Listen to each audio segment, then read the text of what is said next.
کے بغیر دنیا کی کوئی قوم ترقی نہیں کر سکتی ہے. تعلیم کے بغیر انسان کی حیثیت اس جانور کی طرح ہے جو چلتا پھرتا ہے. اولاد پیدا کرنا کمال نہیں ہے. اگر اولاد پیدا کرنا صرف کمال ہو تو جانور بھی اولاد پیدا کرتا ہے, کتے بھی اولاد پیدا کرتے ہیں, اور دنیا کا رذیل سے رذیل جانور اولاد پیدا کرتا ہے. کافر و مشرک بھی اولاد پیدا کرتے ہیں, یہود و نصارہ بھی اولاد پیدا کرتے ہیں. صرف اولاد پیدا کرنا کمال نہیں, بلکہ جس اولاد کو پیدا کیے ہو اس اولاد کو عاشق مصطفیٰ بنانا یہ کمال ہے. اس اولاد کو دین کا سپاہی بنانا کمال ہے. اس اولاد کو دین کے راستے پہ چلنا سکھانا کمال ہے. اسے اسلامی تربیت دینا یہ کمال ہے.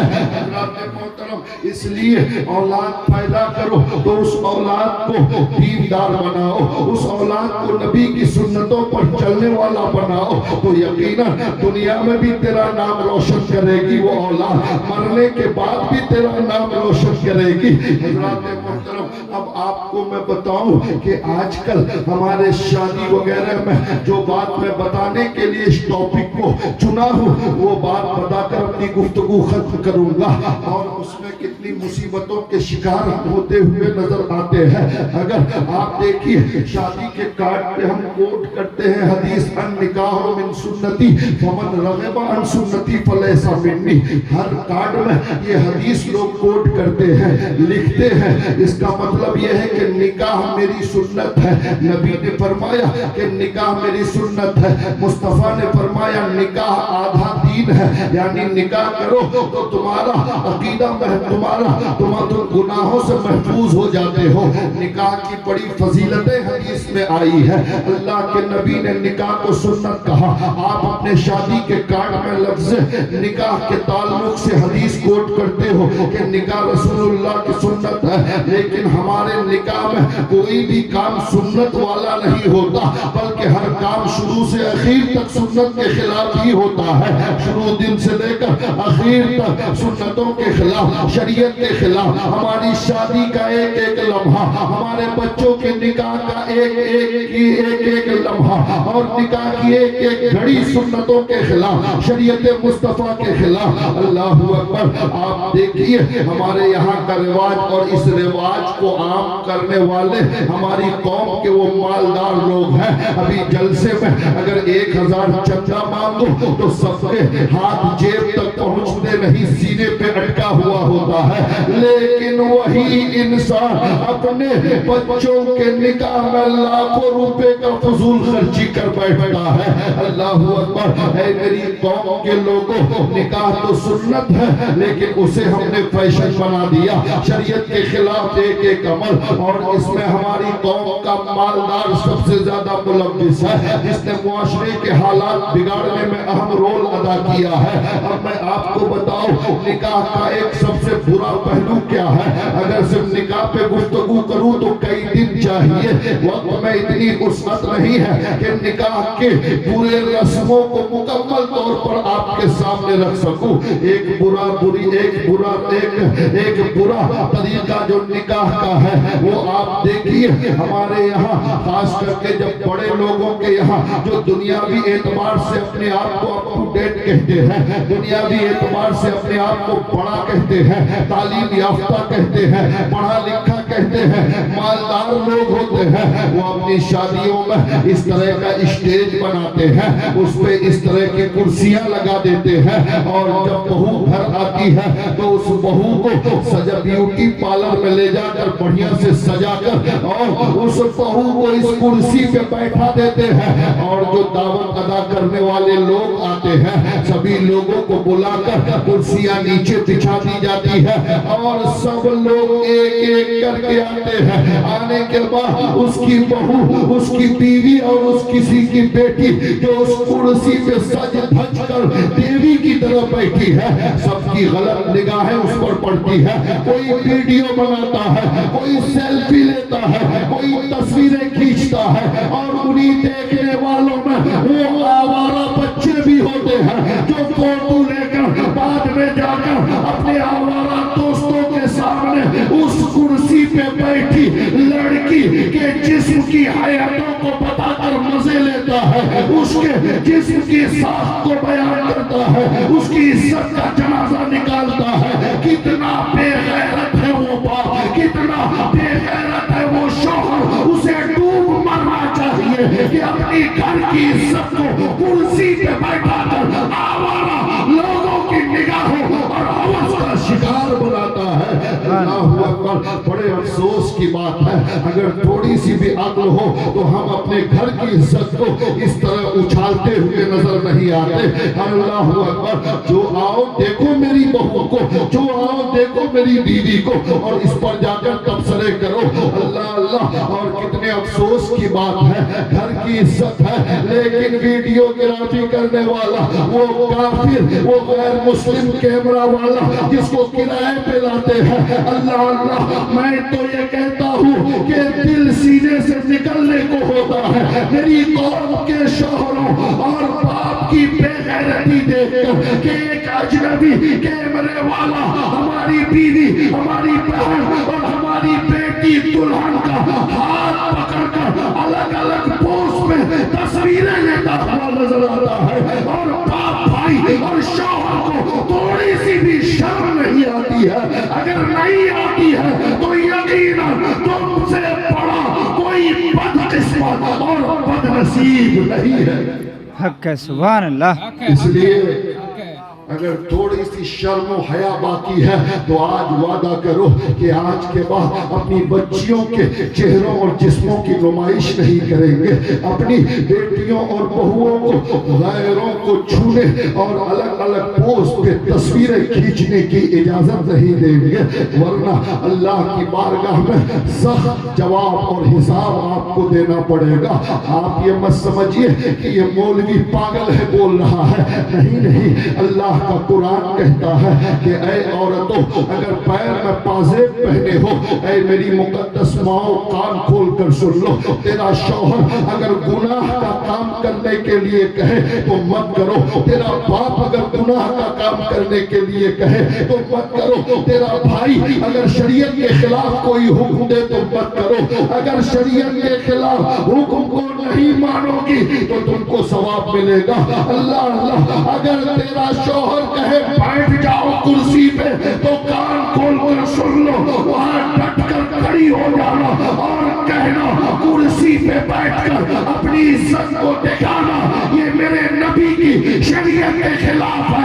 اگر تم نے ایسا کر دیا تو میں وعدہ کرتا ہوں اللہ راضی ہوگا اور تم جنتی ہو جاؤ. سبحان اللہ. نعرہ تکبیر، اللہ اکبر. نعرہ رسالت، مسلک اعلیٰ زندہ حضرت عرس پاک، شان خطابت، مفتی فیروز عالم مصباحی. واہ واہ. سبحان اللہ سبحان اللہ. حق ادا کر دیا. افسوس کی بات یہ ہے، بڑے ہی افسوس کے ساتھ یہ کہنا پڑتا ہے کہ آج ہماری غیرتیں مر گئی ہیں. اللہ اللہ. اللہ فرماتا ہے اے عورتوں اگر پیر میں پازیب پہنی ہو پازیب، اور اس کو پیر اپنا زمین پہ آہستہ رکھو، اس لیے کہ تمہارے پیر کے پازیب کی آواز بھی غیر محرم مردوں کے کانوں تک نہیں پہنچنا چاہیے. نبی فرماتے ہیں اگر کوئی عورت خوشبو لگا کر نکلے اور اس کی خوشبو کسی غیر محرم مرد کے ناک تک پہنچ جائے تو وہ جہنم کا حصہ بننے والی ہے. اللہ اکبر. آپ کے بدن کی خوشبو غیر مردوں تک نہ پہنچے، آپ کے پائل کی آواز کسی غیر محرم مرد تک پہنچنا رب کو گوارا نہیں، تو پھر اپنی نمائش سج دھج کر غیروں کو اپنا چہرہ دکھانا، بے حیائی کا مظاہرہ کرنا، قسم خدا کی وہ باپ بھی جہنم میں جائے گا، وہ شوہر بھی جائے گا اور وہ بیوی بھی جائے گی جو شریعت کے خلاف اپنا جسم غیروں کو اس بے باکی کے ساتھ دکھاتی ہوئی نظر آتی ہے. اس لیے کان کھول کر سن لیجئے، آپ اپنا نکاح جو سنت ہے اس سنت کو سنت رہنے دیجئے، سنت رسول کے مطابق آپ اپنی شادیاں کیجئے۔ آج جو قوم تباہ و برباد ہے، آج اسرائیل جیسا ایک چھوٹا سا ملک جس کی تعداد 1 کروڑ سے بھی کم ہے، 200 کروڑ مسلمانوں کا جینا محال کر دیا ہے، 200 کروڑ مسلمانوں کو انگلیوں پہ نچاتا ہوا نظر آ رہا ہے۔ آخر وجہ کیا ہے؟ آج مسلمان تباہ و برباد کیوں ہے؟ انہی بدعمالیوں کی وجہ سے۔ ہمارا ایمان تو بہت مضبوط ہے، ہمارے اوپر ہمارے پاس جو کتاب ہے وہ کائنات کی سب سے عظیم کتاب ہے۔ دنیا کے کسی قوم کے پاس ہم سے اچھی کتاب نہیں، دنیا کے کسی بھی قوم کے پاس ہم سے اچھا رہبر مصطفیٰ جان رحمت صلی اللہ تعالیٰ علیہ وسلم سے بہتر کوئی رہبر نہیں ہے۔ اللہ سب سے اچھی کتاب ہمارے پاس، سب سے بہتر رہبر رہنما اور قائد ہمارے پاس، لیکن دنیا میں ہم ذلیل ہو رہے ہیں، ہم مار کھا رہے ہیں انہی بدعمالیوں کی وجہ سے، انہی بد کرداریوں کی وجہ سے۔ کتاب تو بہت اچھی ہمارے پاس قرآن ہے، لیکن ہمارا عمل اس پہ نہیں ہے۔ ہمارے پاس کائنات کا سب سے عظیم رہبر مصطفیٰ جان رحمت ہے، لیکن ان کی باتوں پہ عمل نہیں ہے، اس لیے ہم مار کھا رہے ہیں۔ اسی لیے 1 کروڑ سے کم یہودی 200 کروڑ مسلمانوں کا جینا حرام کر رکھا ہے۔ چھوٹے چھوٹے بچوں کو بم اور بارود سے اڑاتا ہوا نظر آتا ہے۔ اے میری قوم کے مسلمانوں، اے میری قوم کی بچیوں، کان کھول کر سن لو اور اپنا سبق حاصل کر کے یہاں سے جاؤ۔ جلسوں میں آنا صرف کمال نہیں ہے، بلکہ جلسوں سے جاؤ تو کچھ سیکھ کر جاؤ اور اس پر عمل کرنے کی کوشش کرو۔ صرف ہوائی پہ اڑنے کی کوشش مت کرو، صرف لنترانیوں کی بدولت اپنی زندگی گزارنے کی کوشش مت کرو، بلکہ کچھ سیکھو اور اس پر عمل کرنے کی کوشش کرو۔ میں آپ کو بتاؤں، حضرت عمر ابن عبدالعزیز ہم سے پیشرو خطیب فاضل گرامی حضرت علامہ مفتی ناظم رضا صاحب نے بھی اس ٹاپک پہ اشارہ کرنے کی کوشش کیا۔ میں آپ کو بتاؤں کہ دیکھیے ہماری بہنوں کی عزتیں کتنی عظیم ہیں، آپ اندازہ لگا سکتے ہیں۔ حضرت عمر ابن عبدالعزیز جنہیں عمر ثانی کہا جاتا ہے، یعنی حضرت عمر فاروق رضی اللہ تعالیٰ عنہ کا ثانی کہا جاتا ہے۔ کون عمر ہے؟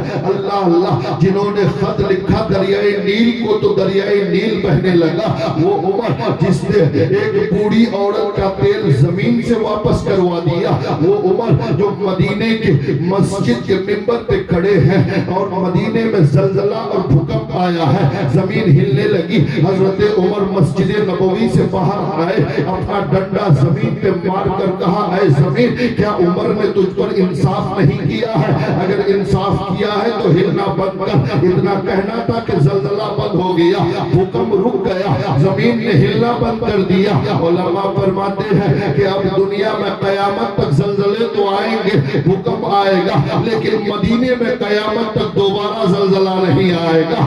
اللہ اکبر، وہ عمر ہے اللہ اکبر جن کی زبان میں قرآن کی آیتیں جن کے منشا کے مطابق نازل ہوئی۔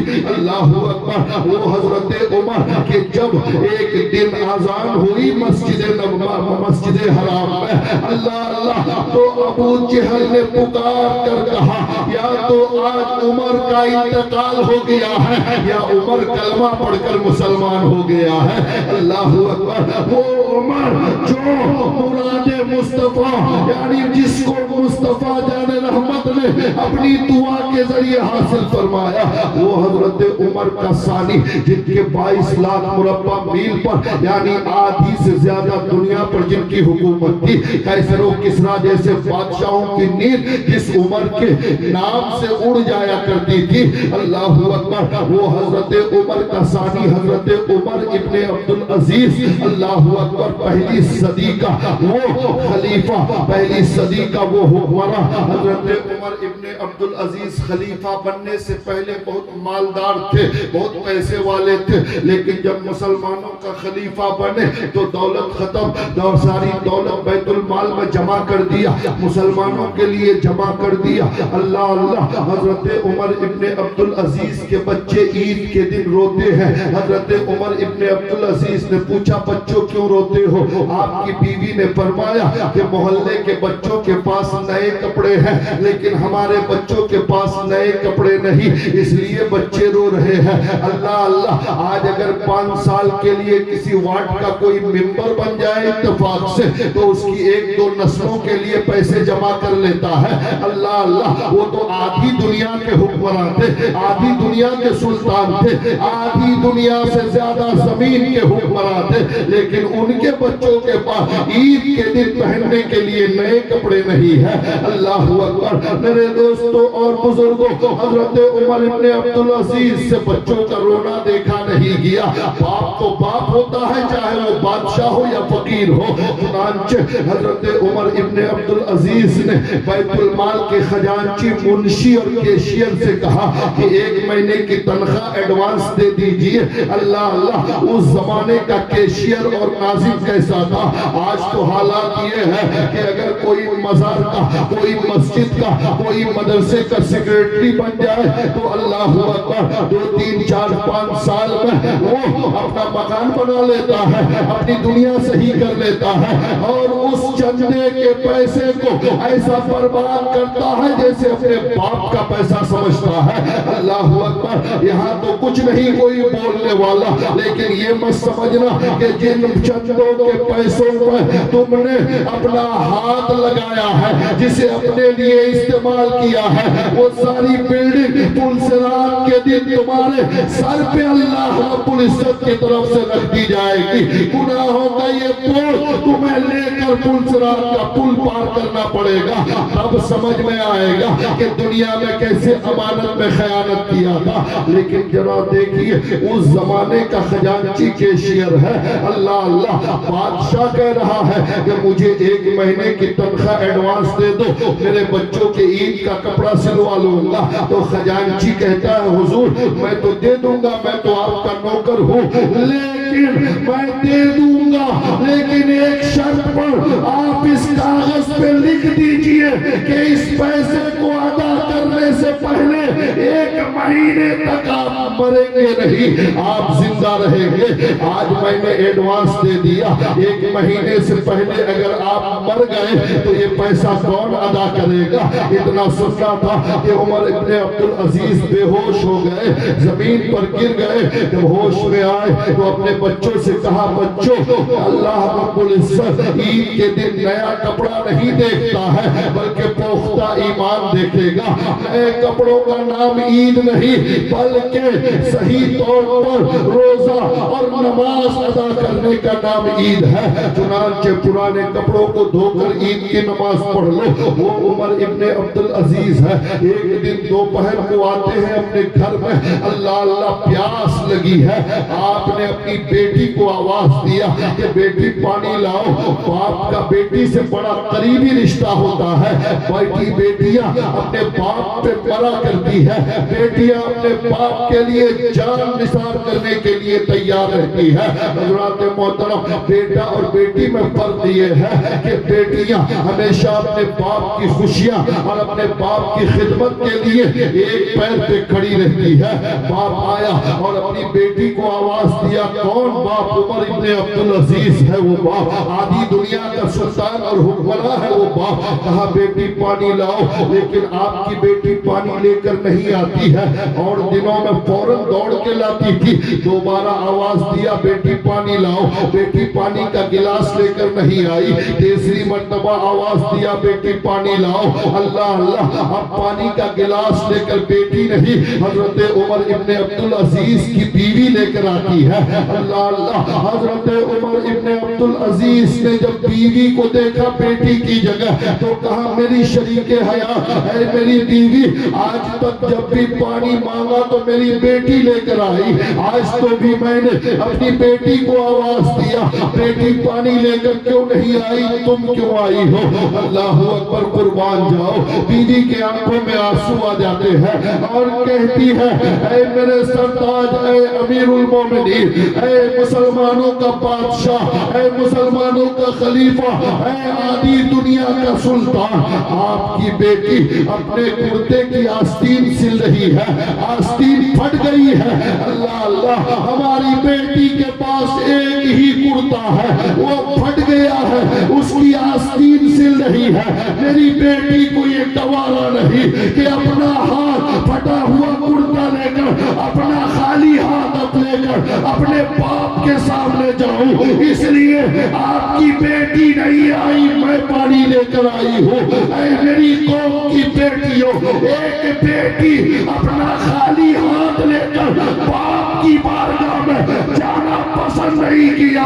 آج کی بیٹیاں اسکول اور کالج کے فنکشن میں جا کر ڈانس کرتی اور ناچتی نظر آتی ہے، اور لوگ کہتے ہیں کہ مسلمانوں پر اللہ کی رحمت نازل کیوں نہیں ہوتی ہے؟ نعرہ تکبیر، نعرہ رسالت، مسلک اعلیٰ حضرت، عرس مبارک، شان خطابت، مفتی فیروز عالم مصباحی، سبحان اللہ۔ ایک وہ بیٹی تھی جو اپنی آستین پھٹ گئی تو بازو نظر آیا، تو وہ بیٹی کی غیرت یہ گوارا نہیں کیا کہ میرا کھلا ہوا ہاتھ میرا باپ دیکھ لے۔ اور آج کی بیٹیاں ہیں، باپ بھائی کے سامنے بغیر دوپٹے کے نکل جاتی ہے، دوسروں کے سامنے دوپٹہ چھوڑ کر باہر چلی جاتی ہے، بغیر دوپٹے کے دنیا گھومتی ہوئی نظر آتی ہے۔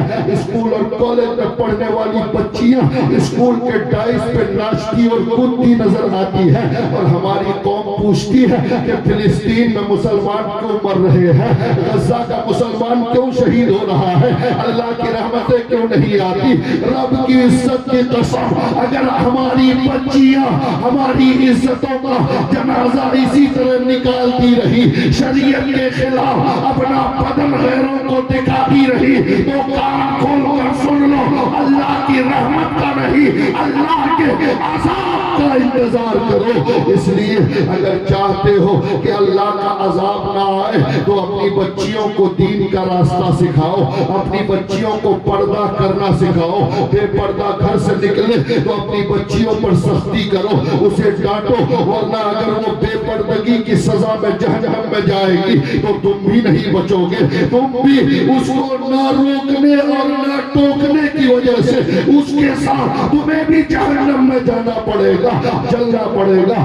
اس لیے میری قوم کی ماں، بیٹیوں، بہنوں، کان کھول کر سن لو، پردہ آپ کے لیے کوئی عیب اور غلط چیز نہیں، پردہ آپ کے لیے بڑی بہتر اور عزت والی چیز ہے۔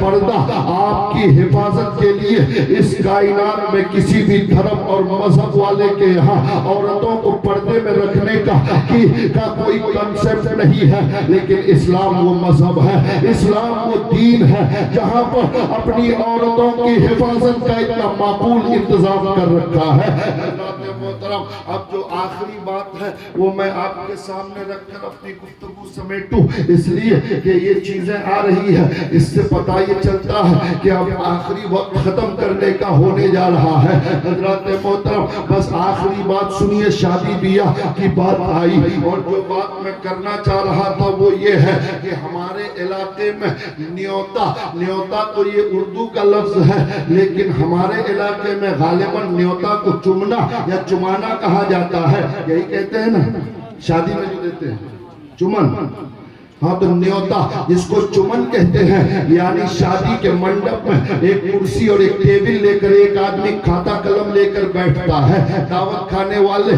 جاتے وہاں اپنا نام لکھا کر اماؤنٹ لکھوا کر جاتے ہیں، جسے نیوتا کہتے ہیں، اور حضرت نے فرمایا اس علاقے میں چمن کہتے ہیں، اسلام پور علاقے میں اس کو چمنا کہتے ہیں۔ بہرحال ہر 10-12 کلومیٹر پہ زبان بدل جاتی ہے۔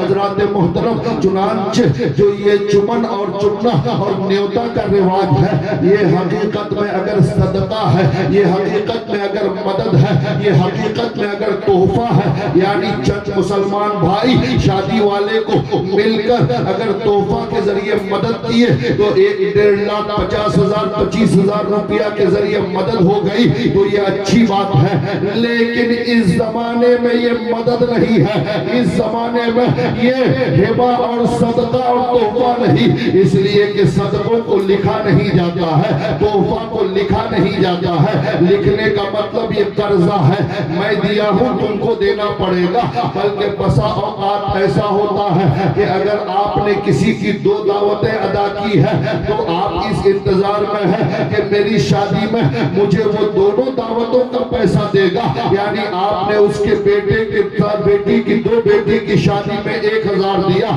تو آپ یہ امید لگا کر بیٹھے ہیں کہ وہ دونوں 1,000 روپیہ ملا کر دونوں شادی کا میری شادی میرے بچے کی شادی میں دے گا، اللہ اللہ۔ اور ایسا ہوتا ہے کہ شادی کے بعد وہ ڈائری نکال کر دیکھتے ہیں کہ کسی نے کم تو نہیں دیا ہے یا کوئی ایسا تو نہیں جس کو دیا تھا اس نے دیا نہیں، پھر اس کے خلاف اپنا من موٹا کرتا ہے، اس کو برا بھلا کہتا ہے، اللہ اللہ۔ میرے دوستوں اور بزرگوں، کبھی کبھی ایسا ہوتا ہے، کبھی کبھی ایسا ہوتا ہے کہ ہمارے حالات آج اچھے ہیں تو ہم کو آپ نے دیا، آپ کے حالات اچھے ہیں، ہمارے گھر میں آپ آئے 1,000 روپیہ آپ نے چمن دیا، لیکن اب ہمارے گھر میں جب شادی ہوگی تو آپ کو ہم نے بلایا، آپ کے حالات اچھے نہیں، کاروبار خراب ہو گیا، آپ کی کھیتی برباد ہو گئی، آپ غریب ہو گئے، آپ کے پاس پیسے نہیں ہیں، اللہ اللہ۔ وہ اپنی عزت بچانے کے لیے قرض لیتا ہے،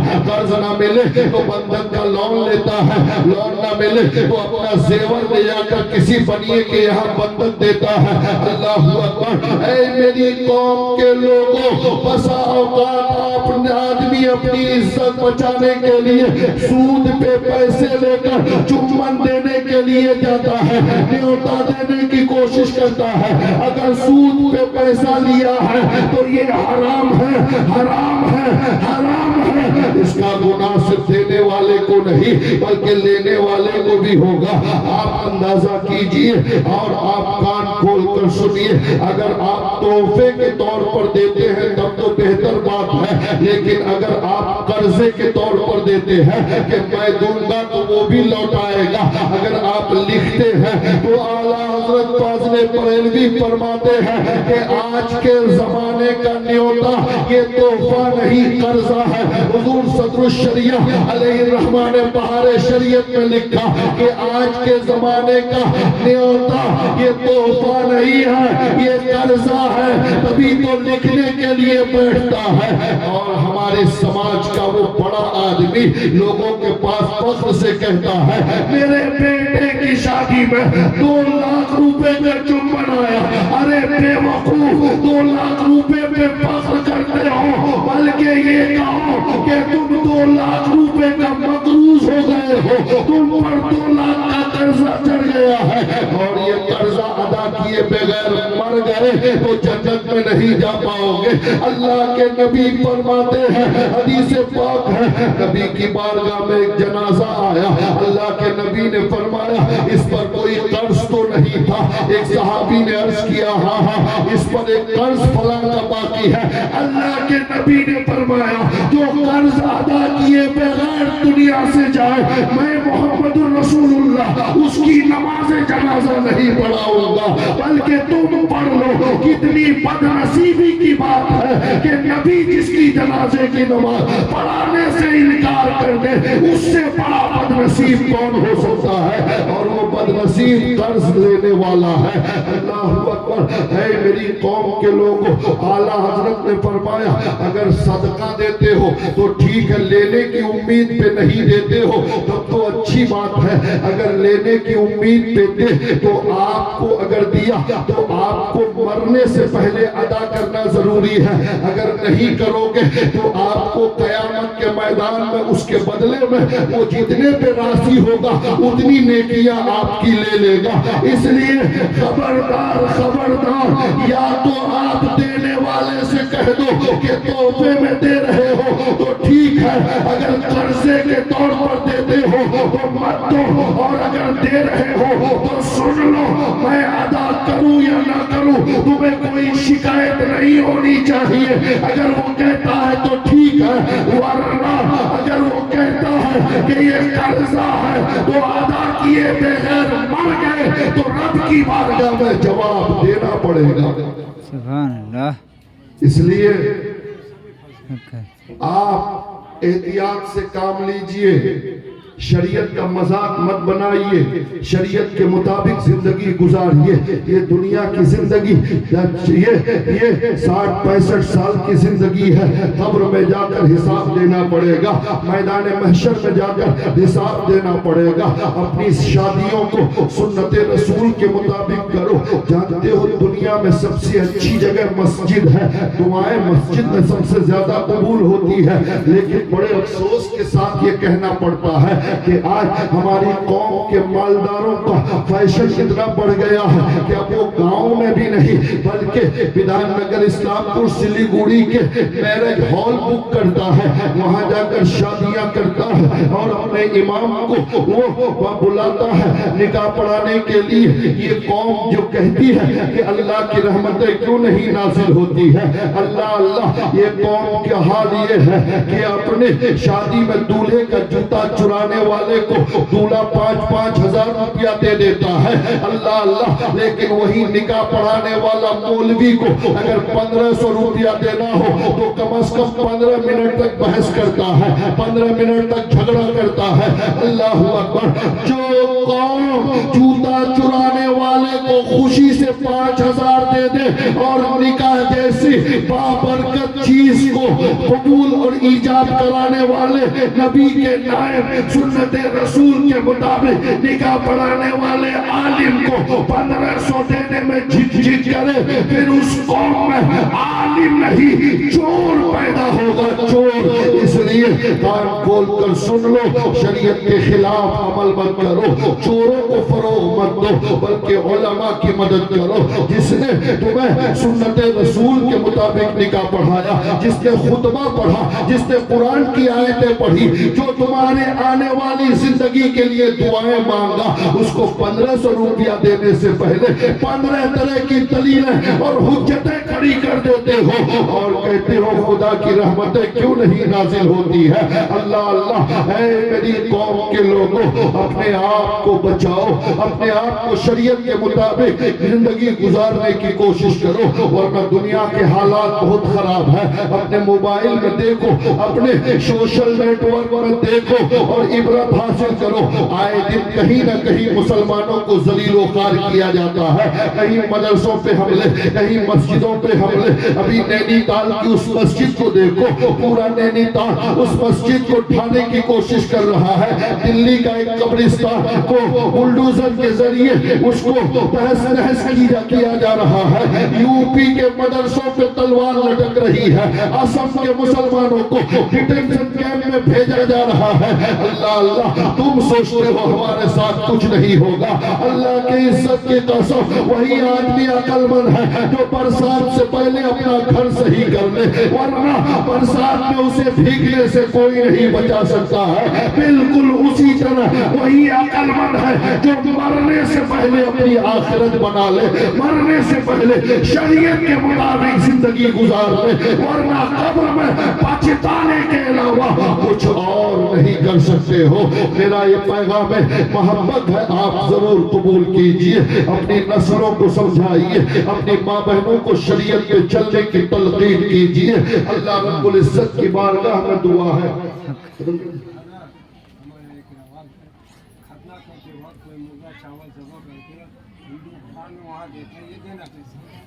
حضرت نے فرمایا کہ ختنہ سے پہلے اچھا شادی سے پہلے شریعت کے خلاف, سنیے, شریعت کے خلاف شادی بیاہ میں جو رسمیں ہوتی ہیں, 14 سال تک ہم بھینس پٹا میں رہے, چھوٹی عمر کے بچے شاید نہیں جانتے ہیں لیکن بڑے لوگ سب جانتے ہیں، اور ابھی بھی آپ ہم کو اکثر سنتے رہتے ہیں۔ بے شک حق ہے۔ تو جب میں یہاں آیا تھا پہلی بار تو یہاں بھی بہت بیہودہ رسمیں بہت ساری تھی، بہت سے لوگ جانتے ہیں، بلکہ میں نے بہت محنت اور کوشش کے بعد یہ گالیاں سننے کے بعد بھینس پیٹا اور قرب و جوار کی عورتوں کو مزارات پہ جانے سے روکنے میں کامیابی حاصل کر لیا۔ ہماری اس جماعت کی عورتیں عرس میں مزار پہ نہیں جاتی تھی، اب پتہ نہیں کیا حال ہے، لیکن تو ایک دن ایک صاحب میرے جاننے والے نے آ کر کہا کہ وہ گاڑی چلاتا تھا، ٹیمپو تھی اس کی، تو کچھ عورتیں بھینس پیٹا موڑ میں کھڑی تھی، تو وہ سوچا عرس کا دن تھا ہفتے اگست، تو اس نے سوچا کہ یہ لوگ شاید عرس میں جانا چاہتے ہیں۔ اس نے پوچھا کہاں جاؤ گے عرس میں؟ تو وہ عورتیں کہیں کیسے جائیں گے، مفتی تو جو مر گیا ہے، یعنی وہ غصے میں یہ کہنا چاہ رہی تھی کہ یہ مفتی ہم لوگوں کو تو جانے سے روک دیا ہے، غصے کا اظہار ایسے کیا کہ وہ مر گیا ہے تو کیسے جائیں گے۔ تو بہرحال کہنے کا مقصد یہ ہے کہ بڑی محنت کرنی پڑتی ہے کسی برائی کو روکنے کے لیے، حق ہے۔ گالیاں سننی پڑتی ہیں، اور میں نے وہ ساری چیزیں سنی ہیں، برداشت کیا ہے۔ بہت سے ایسے معاملات ہوئے ہیں، وہاں بھی عورتیں کبوتر ذبح کر کے وہ کاری دیگی کے پاس ایک پیڑ اتر جانب ہے وہاں لے آگے کرتی تھی، وہ سب کو روکنے کی کوشش کی گئی اور رکا۔ تو شادی یا ختنہ کسی بھی موقع پہ اگر آپ یہ سمجھتی ہیں کہ یہ مرغا مرغی کبوتر فلاں پیڑ یا درخت کے سامنے لے جا کر ذبح نہیں کریں گے تو یہ نقصان ہو جائے گا، تو گویا کہ آپ کا عقیدہ یہ ہے کہ نقصان پہنچانے والا، فائدہ پہنچانے والا اللہ نہیں شیطان ہے، معاذ اللہ۔ اگر یہ عقیدہ ہے تو ایمان ختم، اب مسلمان نہیں ہے، آپ کافر ہو گئے۔ لیکن اگر یہ عقیدہ نہیں ہے، لا علمی یا نہیں جاننے کی وجہ سے بس کر رہے ہیں، تو تب بھی حرام ہے۔ تو اس لیے کان کھول کر سن لیجئے، نفع اور نقصان پہنچانے والا صرف اللہ کی ذات ہے، حق ہے، حق ہے۔ اللہ کے علاوہ نہ کوئی نقصان پہنچا سکتا ہے اور نہ کوئی نفع پہنچا سکتا ہے۔ اس لیے ایسی حرکت اگر آپ نفع اور نقصان پہنچانے والا سمجھ کر کر رہے ہیں تو کافر ہو جائیں گے، ایمان ختم، نکاح ختم، سب کچھ ختم۔ اور اگر یوں ہی کر رہے ہیں جب بھی حرام حرام حرام۔ دوسری بات یہ ہے کہ ہمارے یہاں کچھ عورتیں اونٹ پٹان کی منتیں مانتی ہیں کہ میرا بیٹا ہو گیا تو اونٹ ذبح کروں گی۔ اونٹ راجستھان میں ملتا ہے، یہاں غیر قانونی طور پر ملتا ہے، وہ بھی 1 لاکھ روپیہ دام۔ شوہر 500 روپیہ دن کماتا ہے، 15,000 روپیہ مہینہ، اسی میں گھر چلتا ہے۔ تو جو 500 روپیہ دن کمائے وہ 1 لاکھ کا اونٹ کیسے خریدے گا؟ یا تو اس کو چوری کرنی پڑے گی، بندھن کا لون لینا پڑے گا جو سود ہے، یا اپنی زمین بیٹھانی پڑے گی اگر ہے، یا سود پہ پیسہ لینا پڑے گا، زیور بندھک دینا پڑے گا۔ تو کس نے کہا تھا آپ کو کہ اونٹ کے بدلے اللہ آپ کو اولاد دے گا؟ اللہ شرط پہ آپ کو اولاد دے گا؟ ارے خدا کی شان تو یہ ہے کہ اللہ فرماتا بندہ تو 1 مرتبہ مجھے رب کہتا ہے، میں تجھے 70 مرتبہ کہتا ہوں، بندہ مان جا۔ جس خدا کی شان یہ ہے کہ ایک آواز پہ 70 مرتبہ اللہ جواب دیتا ہے، ان کے سامنے یہ شرط رکھنا کہ خدا میں تجھے اونٹ دوں گی تو مجھے اولاد دے، یہ تو شرط ہوئی، تم مجھے یہ چیز دو میں تجھے۔ اللہ کو آپ کے اونٹ کی کیا ضرورت ہے؟ وہ تو بے نیاز ہے، پاک ہے، اس کو کوئی ضرورت نہیں ہے۔ تو اس لیے اللہ سے لینے کے لیے اونٹ، گائے، بکری، بیل، بھینس کی ضرورت نہیں ہے۔ ہاں اللہ کو راضی کرنے کے لیے نماز کی ضرورت ہے، روزے کی ضرورت ہے، صدقے کی ضرورت ہے، نیک اعمال کی ضرورت ہے، تسبیح و تہلیل کی ضرورت ہے۔ کہ مانگنا ہے مانگو خدا سے، اور ایسے مانگو اے پروردگار اگر مجھے تو نے اولاد دے دیا تو میں 100 رکعت نفل نماز تجھے راضی کرنے کے لیے پڑھوں گا، میں 10 روزے رکھوں گی تجھے راضی کرنے کے لیے، میں 5 مسکینوں کو کھانا کھلا دوں گی پیٹ بھر کر۔ اس طرح کی منتیں مانو، ایسی منت مت مانو جو آپ کے شوہر کو گناہ کرنے پہ مجبور کرے۔ اس لیے بہت سی عورتیں منت مانتی ہیں کہ میرا بیٹا یا بیٹی ہوگی تو میں 7 پیر کے گیت کی محفل سجاؤں گا۔ یہ 7 پیر کیا ہے؟ اللہ جانے کون سی بلا ہے۔ کچھ عورتیں یا کچھ ایسا مستان ٹائپ کا اوجھا آتا ہے، آنے کے بعد ناچتے گاتے گیت وغیرہ، اس سے اللہ راضی ہوگا؟ دماغ کہاں چلا گیا آپ کا؟ غلط کام کر کے آپ اللہ کو راضی کرنا، بلکہ اس سے اللہ ناراض ہوگا، اللہ کا غضب نازل ہوگا۔ حرام چیزوں کی منتیں ماننا حرام ہے، اس لیے خبردار۔ اور اگر یہ عقیدہ ہے کہ منت اگر پوری نہیں کروں گا تو میرا بچے کا نقصان ہو جائے گا، تو یہ اور غلط عقیدہ ہے۔ اس منت میں یہ پاور نہیں ہے۔ وہ ننگا، وہ بھانگ پینے والا، وہ چرسی، وہ گیت گانے والے کے اندر اتنے پاور ہے کہ وہ نہیں گائے گا تو آپ کے بچے کو نقصان ہو جائے گا۔ اگر یہ عقیدہ ہے تو دنیا کا سب سے برا عقیدہ یہ ہے۔ اگر آپ اللہ کو راضی کرنا چاہتے ہو، اس بچہ یا بچی کی مصیبتیں دور کر کے اس کی زندگی اچھی بنانا چاہتے ہو، تو گھر میں محفل میلاد کرو، نعتیں پڑھواؤ، قرآن کی تلاوت کرو، اس سے اللہ راضی ہوگا۔ آپ کے بچہ یا بچی کی عمر بڑھے گی اور وہ جملہ نقصانات سے بچتا ہوا نظر آئے گا۔ لیکن آدمی کی طبیعت اور فطرت یہ ہے کہ گناہ کی طرف وہ مائل ہوتا ہے۔ حق ہے حضرت۔ بہت غور سے سنیے گا، آخری بات ہے، نصیحت آمیز۔ یہ لاکھوں روپے کی بات آپ کو میں بتاتا ہوں۔ اور دوسری بات یہ ہے کہ خاص کر کے جلسے والوں کا مزاج یہ ہے حضرت کہ ہمارے علاقے میں سرجا پور جو علاقہ ہے سیمانچل، ہم لوگوں کو دیسی مچھلی اگر معلوم ہو جائے کہ ہفتیہ گچھ میں مل رہی ہے تو یہاں سے وہ جائے گا لینے کے لیے۔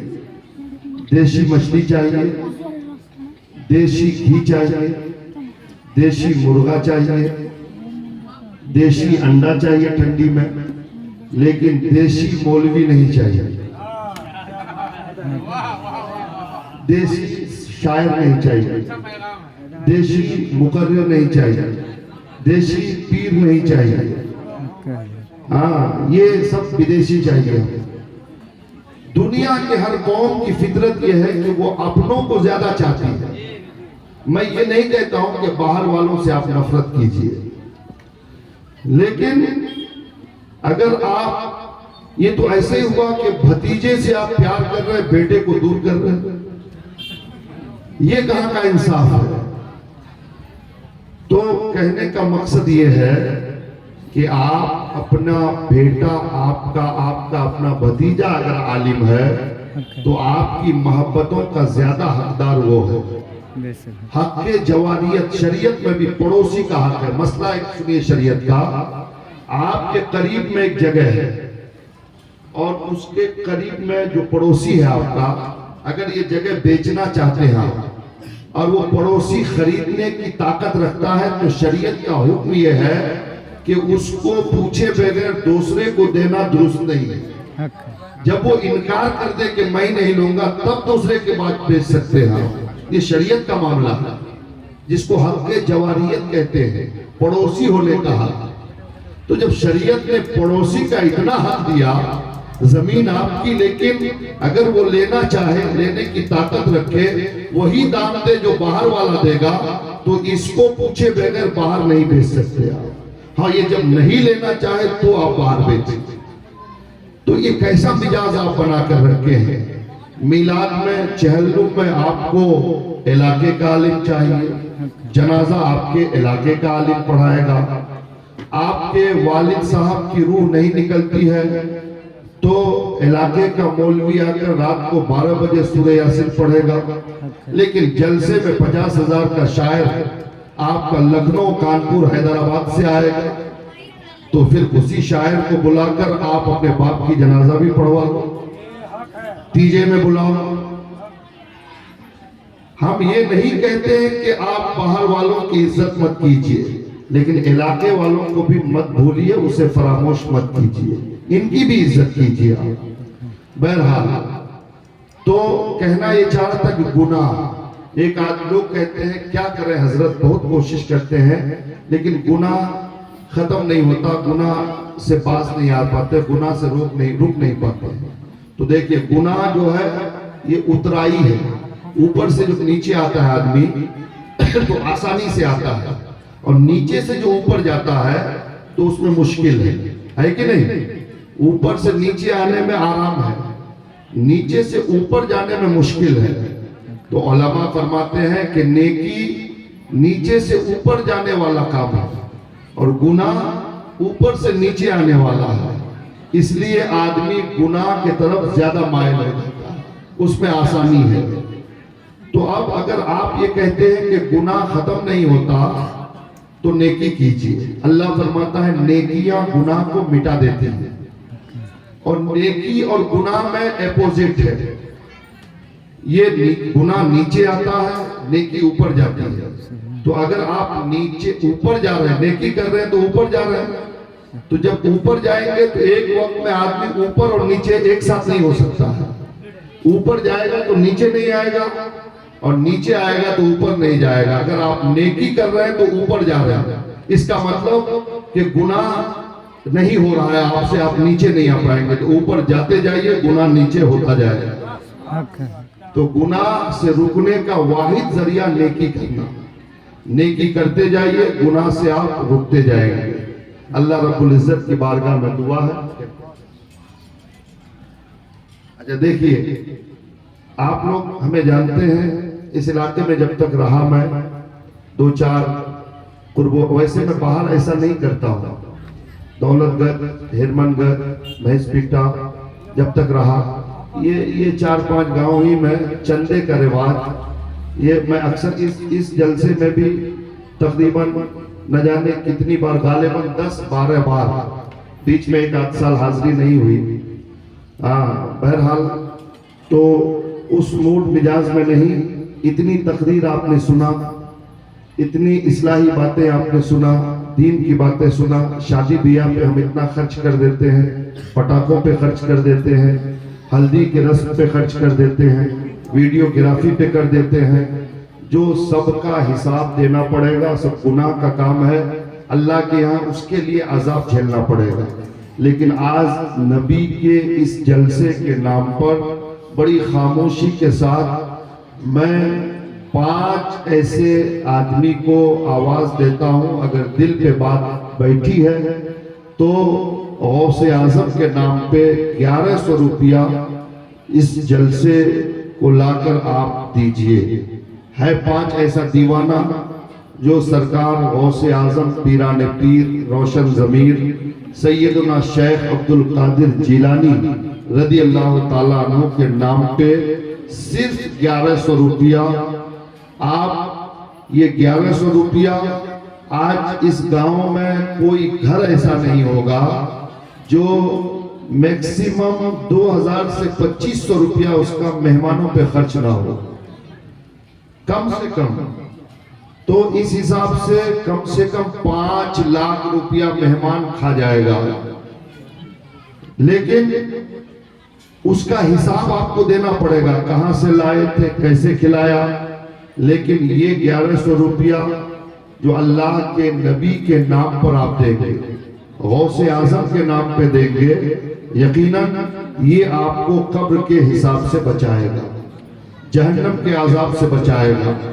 یہ پیسہ آپ کے پل صراط کو آسانی سے پار کرائے گا اور آپ کے نیکی اور بدی کے پلے میں نیکیوں کو وزندار بناتا ہوا نظر آئے گا۔ اس لیے اٹھیے، 5 ایسے دیوانے جو غوث اعظم کا دیوانہ ہو، غوث اعظم کا چاہنے والا ہو، آئیے کھڑے ہو جائیے اور غوث اعظم کے نام پر یہاں دیجئے۔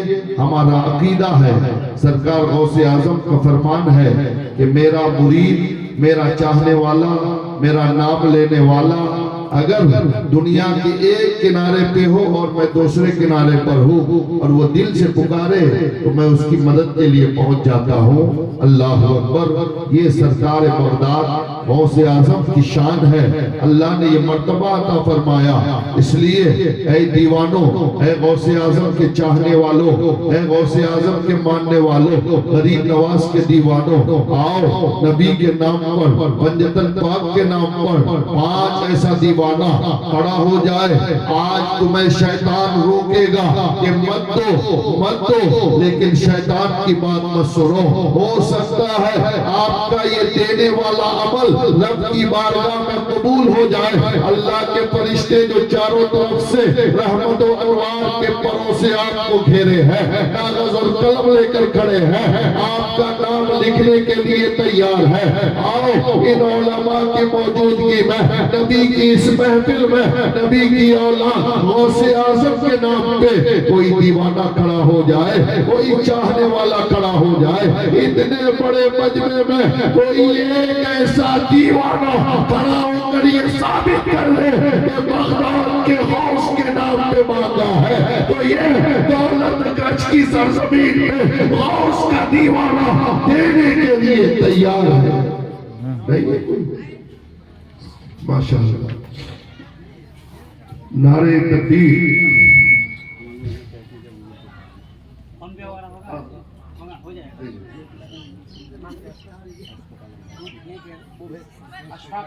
ماشاءاللہ، یہ دیکھیے بھیس پیٹا کا یہ لڑکا ہے اشفاق عالم، ماشاءاللہ۔ باپ کا نام کیا ہے؟